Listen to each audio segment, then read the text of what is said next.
Hi, boys and girls. This book is called Abe Lincoln's Hat by Martha Brenner. Abe Lincoln's Hat. Abe Lincoln's Hat by Martha Brenner. Illustrated by Donald Cook. Abe Lincoln didn't have much money, but when he became a lawyer, he wanted to look his best. He bought a long black coat and a tall black hat. Every day, Abe wore his hat to his new job. People noticed the tall man in the tall hat. He was friendly to everyone, and when they needed a lawyer, they remembered him.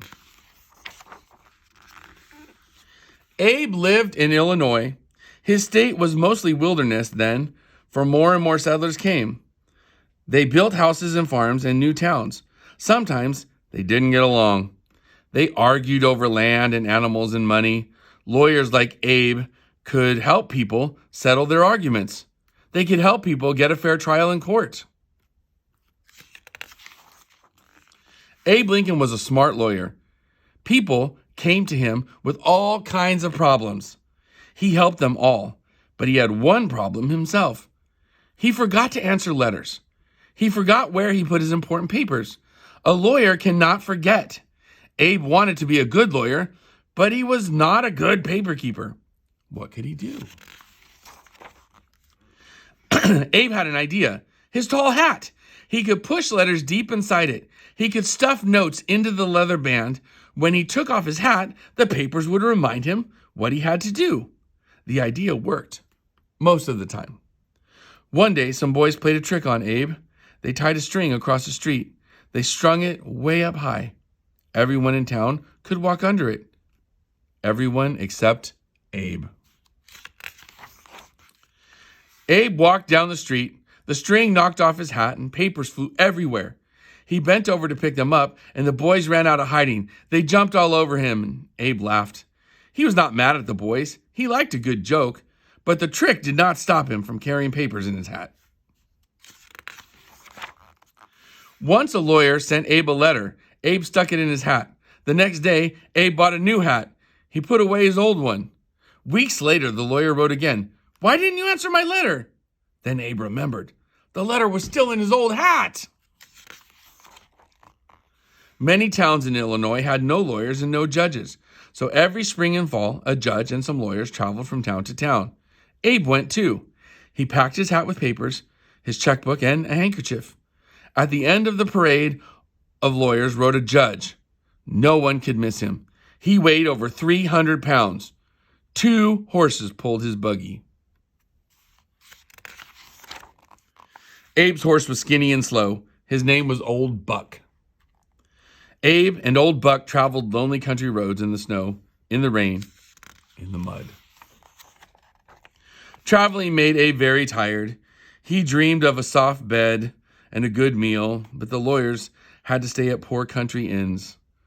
The food was bad, the rooms were cold, the beds were crawling with bugs, and the lawyers had to share beds, except the judge. He had his own bed. Early in the morning, the courthouse bell would ring, and Abe hurried to court. Pigs lived under the courthouse. Abe had to talk loudly over the grunts and squeals, and people came from near and far to hear Abe. He made trials easy to understand. He told jokes and stories, and people said he could make a cat laugh. Once Abe whispered a joke to another lawyer. The lawyer laughed out loud. "Quiet!" the judge yelled. "You are fined $5. When the trial was over, the judge asked to hear the joke. He laughed as hard as the lawyer. "That was worth $5, he said. "Forget the fine." At another trial, 2 men argued over who owned a young horse. Each said he owned the mother of the colt. Abe led everyone outside. He put 2 grown horses on one side of the lawn. He held the colt on the other side. Then he set the colt free.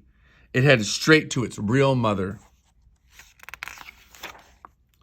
One day, Abe got a letter. It was from Hannah Armstrong.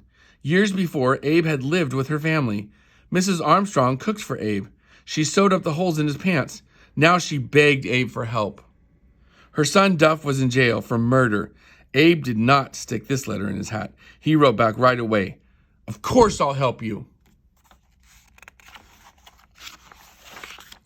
Duff had been in a big fight. It was very dark, but a man said he saw Duff kill someone. Duff said he did not do it. Abe believed Duff.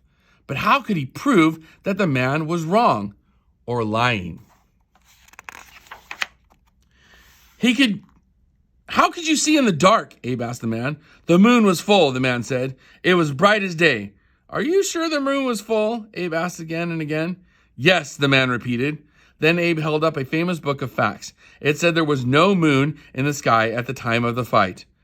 No one believed the man anymore. The judge set Duff free. Abe believed slavery was wrong.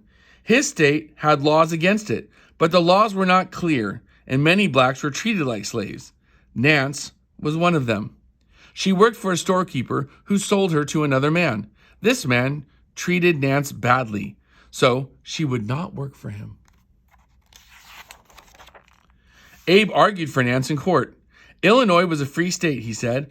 All its people are free, whatever their color. And the judge decided Abe was right. From then on, no one could be bought or sold in Illinois. Abe had saved Nance, but half the states in America still had slaves. In a few years, there would be new states out west. Abe did not want slavery to spread to these states. Abe tried to get elected to the U.S. Senate. If he won, he could make laws to stop slavery. He ran against Stephen Douglas. Douglas argued that each state could decide for itself if it wanted slaves. They gave speeches all over Illinois. Thousands of people heard them. Abe lost the election, but became famous.